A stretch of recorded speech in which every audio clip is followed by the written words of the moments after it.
Alright guys, this is part 3 of a 3-part series. The first one was why you should cold call on social media.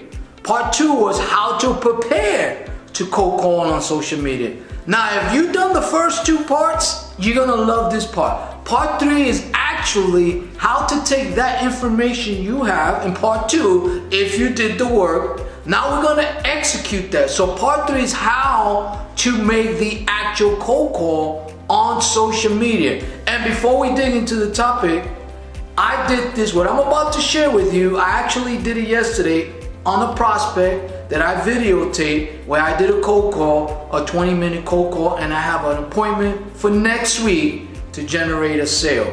Now, before we dig into the topic, if you're watching this on YouTube and you want to follow me on my channel, I'm going to take off my glasses because I don't like my glasses on. All you have to do is hit the subscription button below. If you like the video, smash the like button. Also, do me a favor, share your genuine and sincere comment. So, what we're going to talk about in part 3 is the qualified leads that you got, the sales script that you put together. We're going to talk about the strategy and a call to action. Follow me, guys.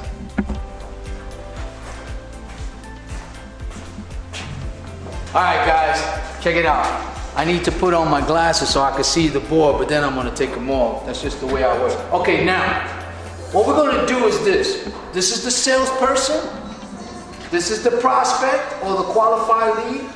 This is what I call the straight line method. As I mentioned before, is the social media conversion strategy. So over here, I put Pluto off track and Mars off track. What that means is you're going to have customers that are going to try to give you what I call not legitimate objections to try to take you off the track so that you don't close the deal. So there's no money in Pluto and there's no money in Mars. So I'm going to teach you that. So here's the thing is, you have to learn objections, you have to learn rebuttals, you have to learn storytelling, you have to have solutions, and you got to close the sale. There's no ways around that. And if you don't take the right effort or the right call to action, you're just going to be like everyone else. You're going to get all these followers, all these leads, but you can't close the door. So I'm here to help you. So we're going to take the right action in order to get the right sale. Does that make sense? So now, why is objections important? Objections are important because you're going to get objections.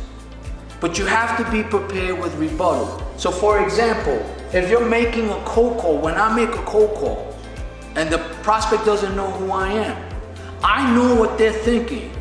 They get a lot of those calls. They're frustrated about those calls. So what you have to do, you have to put them at ease, and you have 3 seconds to do that. So one of the rebuttals that I use is, Mr. Customer, you get a lot of these calls, right? I understand and respect that. What that does, that puts them at ease. It gives you what I call the stage to start doing your storytelling. So now, follow me so I could tell you more about rebuttals. Alright guys, now, the straight line method.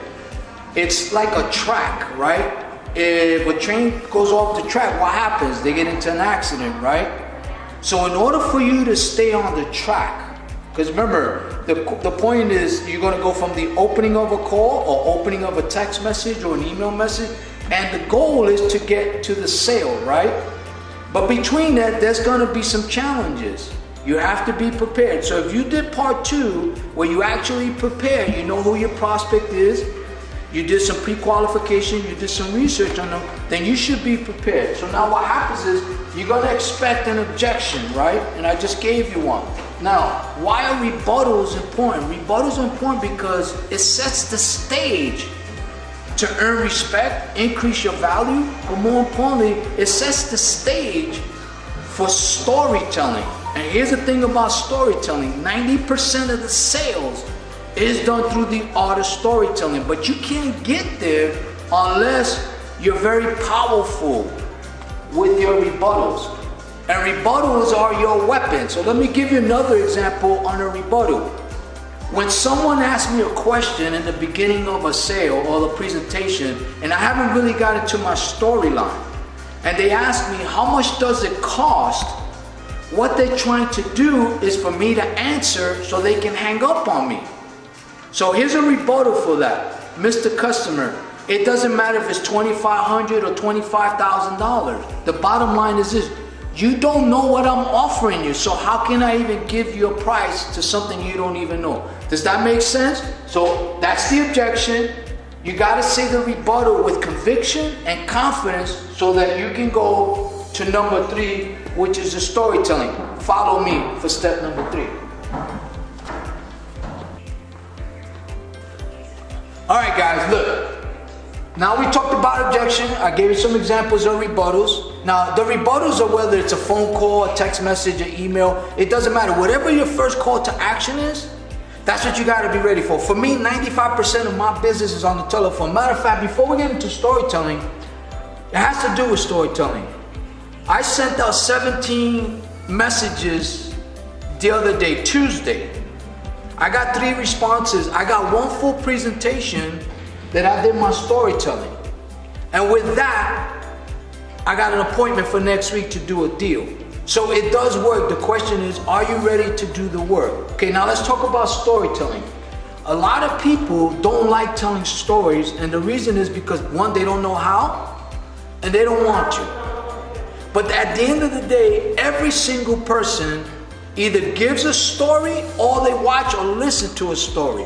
What do I mean? If you're watching movies or you're listening to music, you're listening to stories, right? So you have to understand the power of storytelling.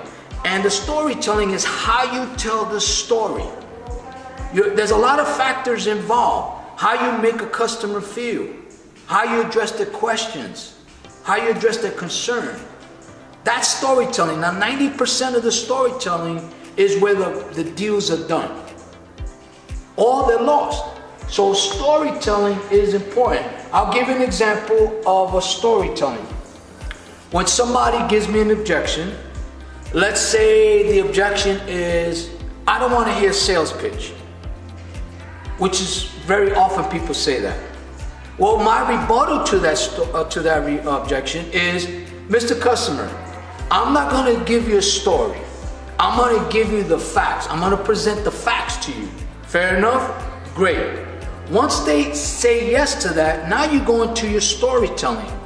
At the end of storytelling is basically understanding their industry, understanding objections, rebuttal, how to pre-qualify your customers to make sure they can afford your product and services, how you make them feel in the story. Are you making them part of the story, or you just want to hear yourself talk? So when you call people, especially on the phone, you have to understand you only have 3 seconds or less to do 3 things: to earn their trust, to get them to like you, and that they have to perceive that you are valuable to them. Think about what you have to accomplish in the first 3 seconds. Does that make sense? Now that you understand why storytelling is important, what I want to do is I want you to follow me to understand the solutions that you should have in the storytelling. Follow me, guys.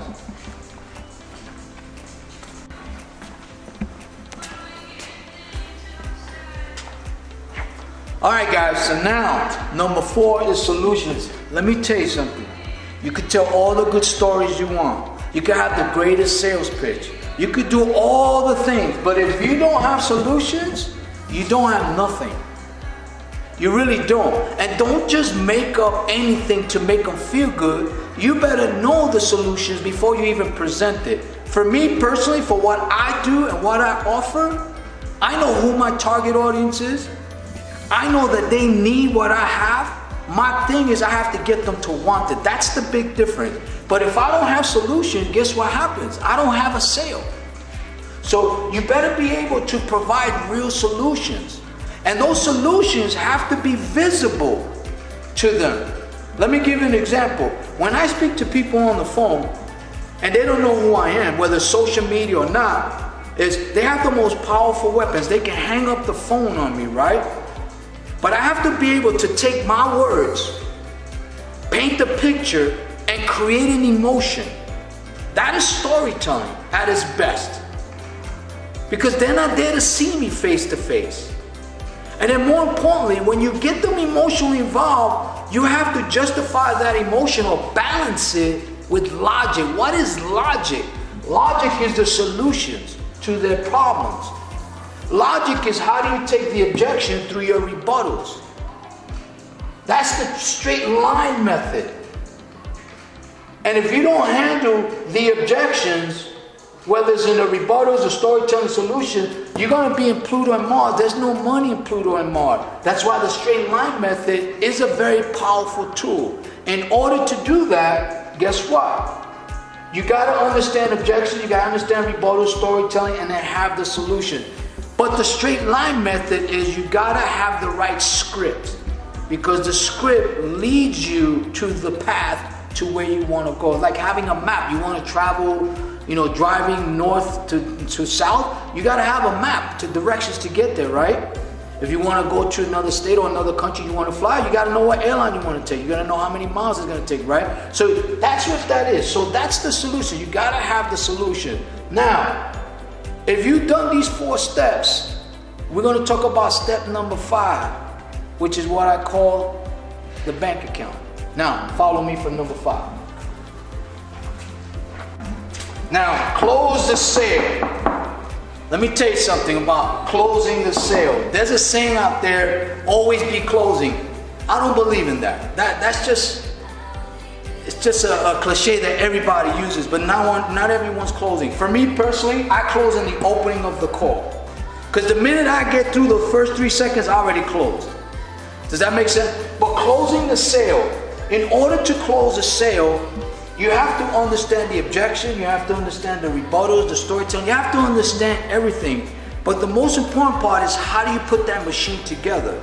That's how you close a sale. And don't focus on the actual sale. Don't focus on the end result. Focus on the process to the sale. And that's called selling. Make it about the customer. Don't make it about you. That's what happens with a lot of salespeople is they oversell, they overtalk. They get too much involved in themselves and forget the big picture, which is about doing what? Providing solutions. Does that make sense? So you got to remember, you know, I'm not into cliches. I'm not into, you know, always be closing, all that stuff. I debunk all that because I believe in being original, being authentic, and being sincere about what you do. Now, one last thing before we go, guys. Always keep this in mind. If you are a salesperson, what is it that you really do? Or what really you should do is you should be a problem solver, right? In order to be a real problem solver, you can never make it about you, but you still have to sell yourself first. It's a hard thing to balance, right? And also don't forget this, that the prospect and a qualified lead is a customer just like you and I are. So if you don't prospect the right businesses or the right targeted customer, you're going to be wasting a lot of time and money on doing that. For me personally, I target who I want to sell because I know that I have something of value that they need. And when you know that and you have that, everything else comes into place. Does that make sense? So again, let's recap. You better understand objection. You better have your weapons as rebuttals. You better understand and embrace the art of storytelling. You better really have solutions to the problems. And when you do that, closing the sale just comes along for the ride. I never worry about getting an order. I never worry about asking for an order. Either I get it or I don't. It's just that simple for me. Does that make sense? So anyway, I hope this has been helpful. I want to thank all of you for being part of the martial arts of selling. Again, if you like this YouTube channel and you want to follow me, hit the subscription button below. Do me a favor, smash that like button if you like it. And also, share your input, share your comments. Let me know what your thoughts are. Till we speak again, I say goodbye for now. Talk to you later and have a very successful day. Bye.